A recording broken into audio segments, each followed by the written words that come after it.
How's it going everybody, SHARKBELK here and welcome to today's video where we're going to be taking a quick look at a spawn somebody recently recommended I come and check out on the Discord that turned out to be a really fun little spawn to go and visit, getting me back into playing my MS again as well after having it sit there collecting dust on the login screen for a few months now.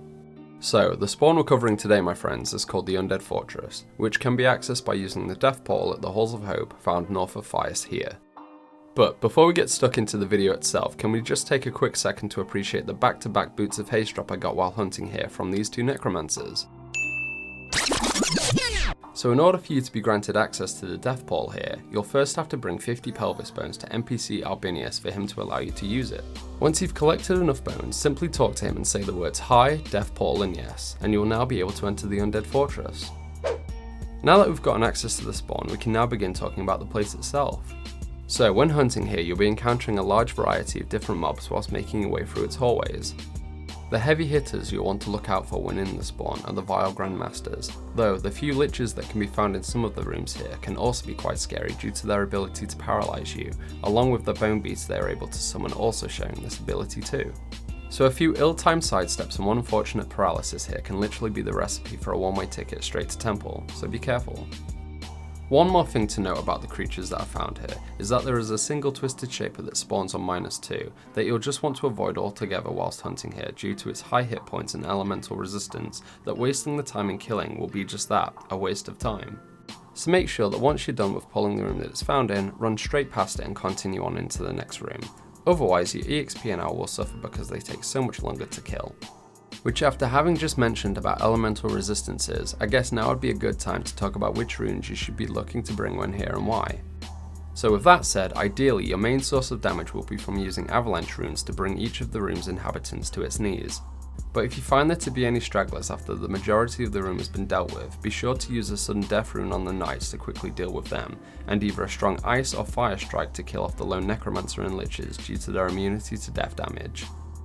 Now when it comes to what gear you should be looking to wear while at this spawn, because I've recommended this spot for mages over level 100, I chose to limit myself to only using gear found within that level range, and came up with a set that looks like this. But if you have the money for it, I would highly suggest using a dwarven armor instead, as the majority of damage you'll be receiving whilst here is physical, making that extra defense from using a magic sword all the more sweeter, and when factoring in the critical striking beam and slot it comes with also, it's a no-brainer really. So I guess we should take a hot minute to talk about the profit you'll most likely not be seeing when here. Which aside from those two boots of haste I looted right at the beginning of the session, for the average hunt however, it's unlikely you'll be seeing that kind of luck here anytime soon. That being said though, you'll still see the odd few drops from the crown armor set from time to time to at least somewhat help you break even. And finally, let's talk numbers. So, after completing 3 half-an-hour hunts at the spawn, I would manage to make on average 1.1 kk EXP an hour here with green stamina. Which I'm more than happy with considering how laid back and chill the spawn can be at times, but now for the second part of our spawn recap, the loot. Where sadly after looking at the session analyzers of the 3 hunts I did here, aside from the time I got lucky and looted those 2 boots of haste back to back, it looks like this spawn is leaps and bounds away from ever being considered profitable unfortunately. But now a little something to lighten the mood. For those of you that are interested in the bestiary, you'll see that in just 30 minutes we would manage to get roughly 100 kills of the 4 main creatures that are here. So, with that said, to unlock those creatures you're looking at spending roughly 5 hours here for a total of 100 charm points.